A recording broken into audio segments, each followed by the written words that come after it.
Can't even remember what month it is at this point. The January meeting of the City of Osage Beach Planning and Zoning Committee. Well, roll call, please. That is so close to my, Get up front here. yeah, that is really, She gets to do the- really, she gets to really do the close to my rundown mouth. Since we're on TV, so.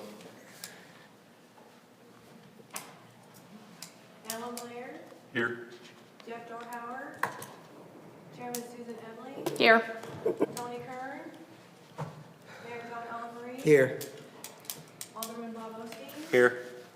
Nancy Vasali, Here. Okay. Pledge of Allegiance. I pledge allegiance to the flag of the United States of America and to the republic for which it stands, one nation, under God, indivisible, with liberty and justice for all. Tony's here. Tony, we got you up on this side this time. We're trying to even things out. Few people short, so. Making it difficult. Well, we're just trying to keep you on your toes. Are there any comments on the minutes from the September 14th meeting? If none, I would hear a motion I make a motion to approve the minutes of September 14th. and a second from Alan Blair. All those in favor? Oh, we don't need to do that in a minute, do we? Yay, aye, okay. Oh. I don't know, do I need to read our whole thing tonight? It'll be pretty easy, isn't it?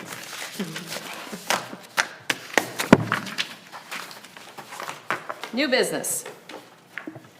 First order of business is special use permit case 412, a request by BAC LLC, Bruce Christie, to build a residential use on a property zone C1 general commercial. Carrie? Yes, Chairman, members of the commission. As the chairman said, this is a request. It's something that we've talked about quite a bit and that we knew we're going to see more and more of these as there's more need and more desire for residential properties within the city of Osage Beach. So this particular request is for a single parcel, but it is a 2-lot parcel that is down at the very end of Redbud Road. Okay, it's down in a location where you'll see a number of single-family homes kind of crammed in there, and I'll go ahead and explain it to you this way because it's a great way to look at it. One of the aldermen actually called me this week and started by, asking the question. One, I've got some questions because this is lakefront commercial property, and lakefront commercial property is one of high demand, and it's also we're running short of lakefront commercial property a little bit. So in talking to that particular alderman, they were curious as to why we would look at doing this and is it something that can cost the city retail sales tax in the future. And I explained it to him as to say, well, one, you're talking about an individual piece of property that's about 15,000 square feet. It's got about 140 foot of lake frontage. And we don't know exactly what that number is because it's on the variable shoreline of the Lake of the Ozarks, so we don't know exactly what that number is. But the bottom line is it is a single piece of property that will not be capable of housing a commercial use without additional property being added to it. That's the bottom line. Their next question was, well, why is it zoned commercial? It's down by residential and it's kind of in an area, and I, explained to that alderman at the time that entire corridor, everything that is passed over in Redbud Road is zoned general commercial. The entire thing, from Osage Beach Parkway all the way out to the lake, is all general commercial. Well, you can imagine their next question was, well, why is it all zone commercial? There is some residential like this, and so that's when I got to go into a little bit of grassroots planning and zoning with them, and start talking about, what at the time in 1984, when, I was in grade school, so I wasn't there, so I don't know exactly what the reasoning was, but when you looked at what was there, when they zoned the city back in the mid-'80s, is you had Marina Bay, which was Osage Beach's largest resort at the time. Yep. And you had Topsider, that was the property by the bridge. Okay, so what you're looking at is all of the property within that area, and in between, you have one condo development that is currently still there. And then you had some other pieces of property, including this small area that has residences that was within it. So from the perspective of planning, their thought was, well, you got this high-intensity commercial use out at the end of the point. You've got the high-intensity commercial use that's by the bridge. You've got the condos. Chances are, if this is ever going to redevelop, it's going to be a high-intensity commercial use because you're also right on the most intense portion of the Lake of the Ozarks, being right under the Grand Place Bridge. So the ideology was sound. But what they did do as well is they understood at the time that they did the zoning of the city that they did zone a lot of single-family residential houses and structures commercial. For that reason and for the reason that, you know, we survive on sales tax, so one way to bump up our sales tax. But when they wrote in the ordinance, they provided us the ability to do these special use permits to either allow further development of residential within a commercial zone, or allow, you know, additions and you know, what have you to existing houses, which we've actually done 3 in this particular location. So 3 of the homes that are right down by this piece of property have had special use permits to do additions. But the difference between this one and those properties was those also required a variance on those properties because they were both too close to the road and too close to the lake. And too close to each other. And too close to each other, very close to each other, that is a fact. So one of the positives when I was talking to the applicant was there's 2 lots there, so they would have the opportunity, if they wanted to request the ability to build 2 single-family residences on those. The problem is just like the other lots, they would not be able to meet setback requirements and build single-family on those lots. The lots aren't at a point to where they could.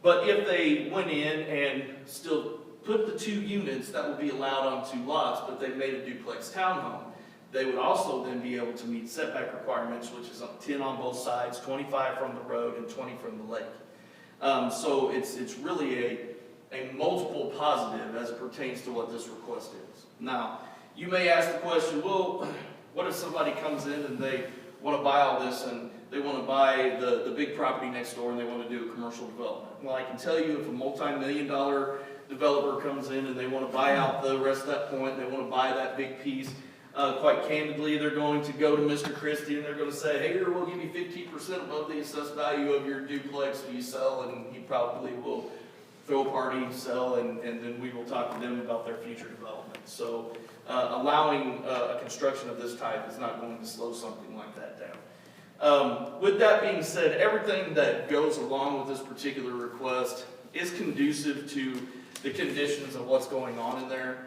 And in that particular piece of property as well as that small subdivision. So with that, I would put this forward with a recommendation to approve. Would the applicant, who is here, or representative, like to present any further information other than what we've got? Pretty much Carrie covered it, Okay? but a big problem is the dock situation. Yeah. And the person I bought it from had a plan of doing multi. He was looking at a 6-plex, and there's just not room for a dock situation there, so I went to Ameren because the people next to me, the docks are way out in front of the lot lines allowed by Ameren, but I talked to Ameren and they are permanent dock permitted and they're not changing it. So I'm down now to just putting a 2-well dock only. On 156 feet of lakefront is what there is. And it's pied out, which I thought maybe a 8 to 10-well dock, but Ameren said they're not using, or they're not moving those docks, they're permitted. The most I can get in there now is a 2-well dock. So that's why I reduced it down to just putting a villa, don't want to say duplex, but we'll call it a duplex. That's where I'm at with the 2-well dock. So the commercial side with 2 wells, I can't put something commercial there that would work. It's Well, part of probably got that, screwed up years ago when Ameren permitted that, but that was years ago, and I can't, and Ameren will not change it. there's there's just a lot dealt of with that in our issues as it subdivision. pertains to There's all sorts of commercial. places like You know, they would also have to construct the Amaranth is structure just a real jerk. commercially, and they would But also have it's to not provide, Amaranth. It's the guys up hard there. surface parking. So, in order to put hard surface parking on that little piece to do anything for a commercial use, it's not possible. So, as it pertains to, you know, what this property truly has capacity to handle on its own, this is about the best use that we can. Is there anyone here that would like to speak in favor of or in opposition of this request? Okay, is there anyone on the committee that has any questions for Carrie or the applicant? I have one question, and this is just out of curiosity. You may not know this off the top of your head. Who owns that large plot of land next to it? Do you know off the top of your head? I do know who owns that. I don't know that she would want her name on the record, but it is the owner of, oh my gosh, I always call it Bud's Place. It's Power Sports, on the corner of Red Bud and Osage Beach Park. Wake effects. Okay, I was just curious who has I've that been here large so piece. long enough Yeah. that It's always one been lady, Bud's Bob. Place. It's one Okay, lady. I was just curious. Didn't really pertain to this, but I was just curious who owned that adjoining property. She owns all the way around. She used to own this Yeah, piece she we're did. talking She owned about. this Okay. Probably 6 years ago, I would say. That's all, just curious. Any comments from legal counsel? File is complete, and decision is well within the planning commission's discretion.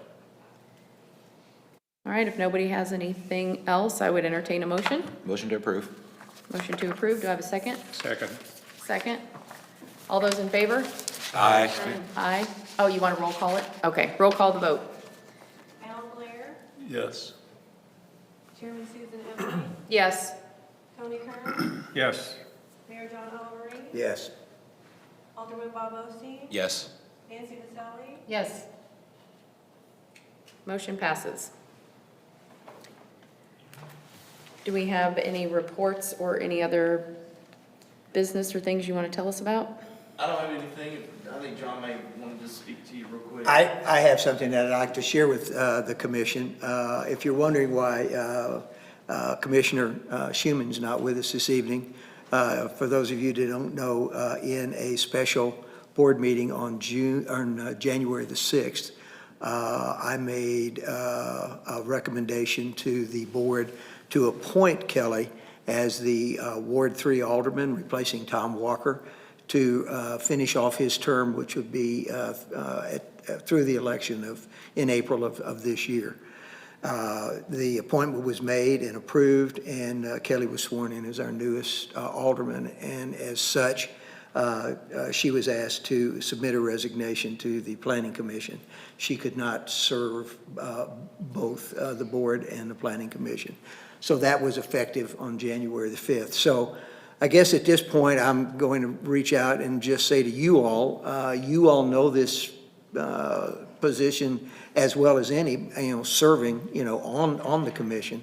So if you all have any recommendations, someone you think would be good to fill this slot, please don't hesitate to, share that name with, Carrie or myself, and we will be more than happy to sit down and meet with them and see what their interests are. So that's all I have for this evening. We, the planning commission can hold, 7 to 15 members, and in the amount of time that I have been here, we've tried to keep, 10 to 11, preferably an odd number, so we don't end up putting ourselves in a position to have a tie on things. The largest number we've had was 11, but if, it's certainly not a situation where we necessarily need to stop at one additional members. If you all know, a number of different good minds that have, the city's best interest at heart, please bring it to the mayor or myself, and, the mayor can get in touch with those folks, and we can consider, or the board can consider his recommendation to appoint them to this commission, because it is a very important group, and, we have been losing members, and a lot of our members have gone on to, assist the city and do other things for the city, which is why they couldn't continue to serve, like Kelly. But if you have someone, do not hesitate to let the mayor or myself know.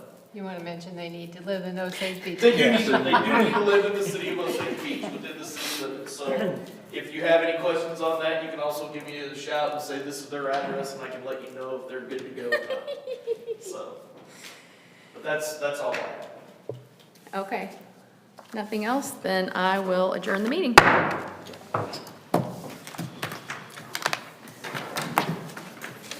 Now, it's really interesting, because Bob mentioned this, and there is a Christie on this request. Even down this property, I think it's even by this property. And his name is Bruce Christie. Bruce Christie. Bruce Christie. Okay, It's- yeah. Yeah. It's But